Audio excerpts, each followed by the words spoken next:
YouTube? Welcome back to another video. It is your girl Shanika and I'm back with another video.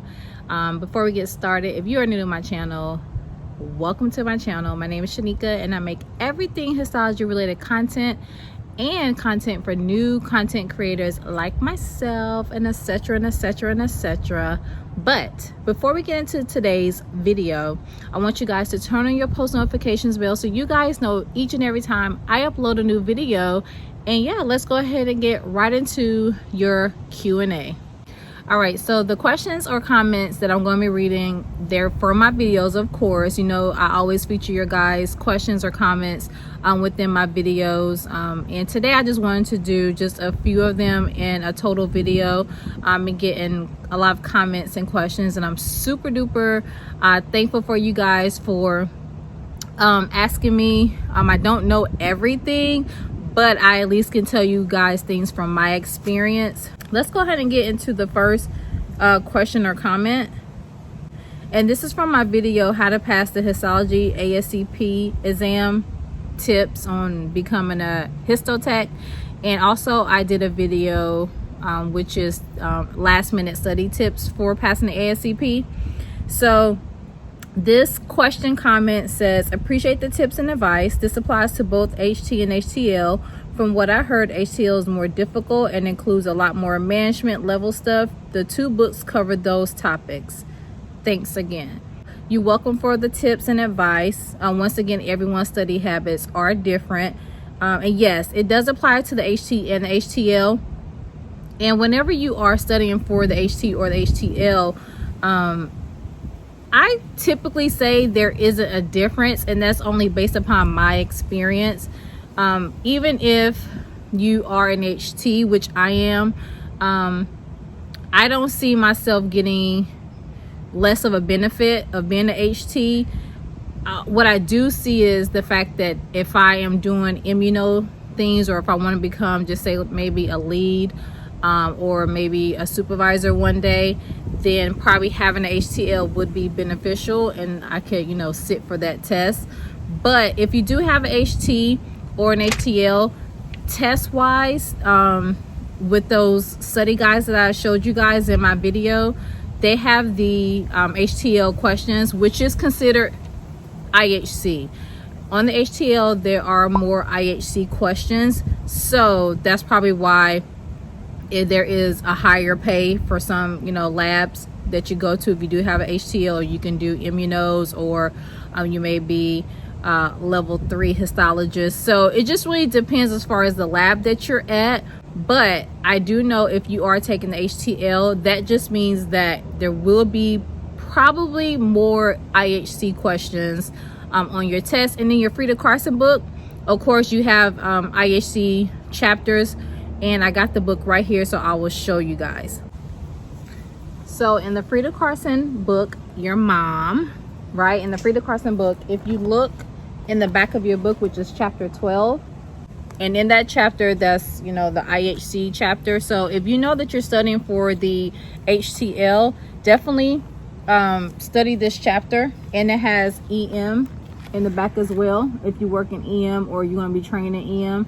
And to be honest, I've never even read the IHC or the EM chapter. And if I'm going to be doing videos like this, I at least want to be more knowledgeable, especially for more questions that I'm going to be receiving, you know, throughout my histology videos. I will actually take some time to read the IHC and the EM chapter. If I'm looking to just say advance my career or learn something new other than what I currently do now, then it's probably smart and wise for me to actually read these two chapters. And honestly, I really haven't picked up this Frida Carson book since I passed my test, to be honest with you. So doing these type of videos really do motivate me, and they're motivating me to actually, I can actually start from scratch again, but at least read the immuno. Even when I was in school, I don't even think I read that chapter. I'm ashamed to say that, but once again, this channel is only based upon what I know. So if you are in school right now, and this is something that I did not do when I was in school, read IHCs, read the EM chapter, even if you're not taking the HTL, because it will be beneficial to you, and it's probably going to be beneficial to me as well, especially if I want to grow and do other things. So that's definitely a major key. Read the whole book whenever you're studying. It's probably good to know some terminology as well, because if you don't use it, then you lose it. All right, next question is from Sick Pewed, and this comment or question says, just out of curiosity, what was the hardest class that you had to take? To be honest with you, every class was hard for me, you guys. Like, I can't even remember a course that wasn't hard, or a core class that wasn't hard for me. I'm not really a biology major. Like I said before in the previous videos, I stumbled into histology. I've never even heard of histology. A lot of people that I actually talked to didn't even hear about histology either. A lot of people that were in my class didn't know anything about histology, never heard of histology. I just knew that it was something that was different. I worked in a lab. I didn't have to be in front of patients, and I, wasn't doing something that, everyone knew about, and I can actually have a great career. To be honest with you guys, the hardest class was all of them. I mean, learning the terminology, learning the hands-on portion, just being comfortable and looking at fresh tissue, cutting it, staining it. Everything was definitely a blur, because the school that I went to was a fast-paced school, so you literally took a new course every 4 to 5 weeks. So they moved really, really fast, and if you failed, then you would have to wait until the next class that comes in and starts. You would have to wait until they actually get to that course that you failed, and then you can take it up along with them. So my goal in school, whenever I was taking classes, was literally just to pass. I'm trying to remember, was it you had to keep either a B or C average in every class, and if you did not have, I think it was a C, if you not have it C at least, then you was not going to the next course. So I'm not really a school person, and at that time when I was doing histology, I honestly didn't know the ups and downs, the ins and outs of this career path that I was about to embark on. So my main focus was to get into school and pass my classes, and I just felt like anything that I would learn on the job. I'm sort of that type of person. Like, I like to do things hands-on. Like, I may not understand it at first, but once I'm actually doing it and I'm and I get taught, I feel like I'm a jack of all trades, but and master at none, technically. But if you teach me, then I can do it. So every course was hard for me, and yeah, I just gotta be real with you guys. Every course was hard for me. Next question. I got a question from Jessica. She actually got 2 questions that I'm going to be responding to in this video. She said, can you do a video for high school graduates wanting to attend a college? I'm so lost on how to take my prerequisites. Well, Jess, I understand, you being lost. I was lost as well, because all I had was my prereqs from the community college that I was going to, and I really didn't know what I was going to do at that time either. But you are a high school graduate and you want to attend college. If you are thinking about taking histology, it just depends on what's right for you financially. You can always find a histology school in your state. I'm not really sure if you told me what state you were in, but just Google histology schools, look and see if there's online, or if there's not something that's close to you, you can actually just take your prerequisite online and find a lab to do your externship. Maybe talk with your career advisor, because we're trying to now, I know a lot of histo labs are trying to go more to high schools to talk with them, so they can know about the career path of histology.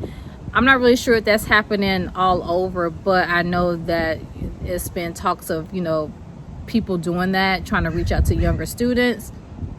And just maybe talk to your career advisor and see if they've even heard of histology, or schedule an appointment to talk to someone online, the main focus is making sure you just take your prereqs, because even if you take your prereqs, you can still do the histology school online at least, and then you can go right into your core classes, and then maybe work on trying to get a maybe a lab tech job, a lab aid job, you know, somewhere in your city or state. That would be a good idea, because just by you being inside of a lab, so you can see how a histology lab flows, whether, and even if you can't get into a histology lab, try to get in some type of lab. That way you can at least have lab experience, because I think if you're trying to become a lab tech, then you need to work, at least have some type of lab experience. So whether if it's a biology, microbiology lab, or virology, or just any lab, just try to get some type of lab experience. So that way if you apply to be a lab aide at a histology lab, at least you have some type of laboratory experience, and you can at least work there while you are taking your online courses.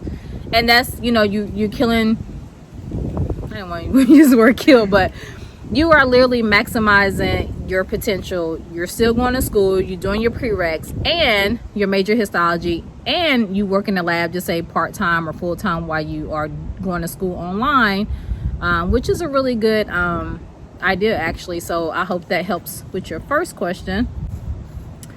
And let me see, do I have your next question lined up here?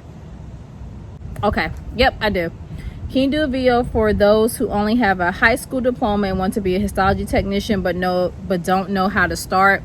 I pretty much just answered your question. Okay, so yeah, just check into any labs or histology schools that you got in your area. Contact any financial advisors, or, you know, any school advisors at that school online. Like I said before, just do the courses online if there's not a histology school in your area, and then try to get a lab job, or have them try to place you somewhere. It's a lot of resources. I even seen something online about histology assistant, so that's even a possibility. A lab tech's a possibility. Even a lab courier is a possibility, just to get your foot in the door. So look up those things, and yeah, let me know if you have any other questions. Oh, next question or comment is from CSPIL99. They said, keep up the good work. Thank you so much. I really appreciate you guys watching and supporting me. Jessica, is this you again? This is you. It's you put, I literally thought I was already subscribed. What the heck, just sub. Yeah, girl, don't hit that subscribe button. If you're watching now, you have not subscribed to my channel, join the gang, join the community, subscribe today. See, Jessica thought she had subscribed and she didn't, so she was like, what am I thinking? We're gonna blame it on the pandemic. You didn't know. You weren't in your right mind, Jessica. So you subscribe now, I hope. So you guys hit the like button right now if you are enjoying this content. All right, let's see. Okay, the next question or comment is from Athena Staffins. She said, hey girl, I recently completed the Histo program and was fortunate to get a job. Congratulations. I have not been able to get much practice in with the automated microtome due to the pandemic. Do you have any advice on using an automated microtome? I'm so happy and thankful to have found you on YouTube. Well, great thing is that she was able to get a job during the pandemic, which is amazing. There was a freeze on histology, but it looks like everything is picking back up again. I've seen maybe like 2 or 3 jobs on my company's website. So if you guys are looking for jobs, definitely check out my video where I was showing you guys how to choose a travel company. Let me see, the travel checklist. So definitely check that out. Have any advice on using an automated microtome? Really no advice. I wouldn't use the foot pedal, to be honest with you guys, because I honestly don't know how to use the foot pedal. If you do decide to use an automated microtome, and I'm turning it off. If you do decide to use a automated microtome, but what I can say is they are heaven sent, especially when you do learn how to use one. I would tell you to start off with just, you know, adjusting the speed like around maybe 5 or something like that, and then just start with just facing your tissue first, but don't face it like on 20 microns. I would tell you to face it maybe like on 5 to 10 microns until you get comfortable. And then as you start to get comfortable, just make sure, you know, you don't chuck your tissue out or, you know, go too deep into the tissue. But it definitely helps you with your, what is the word when you are, ergonomics. It's the pandemic. We're gonna blame everything on the pandemic. When we can't remember anything, it's the pandemic's fault. But yeah, it definitely helps with your ergonomics, with your wrist motion. So that's definitely a plus. And I'm so happy you found me on YouTube as well. I'm so happy you joined the game. And yeah, I wouldn't be doing these videos if it wasn't for you guys. So thank you so much for joining the game.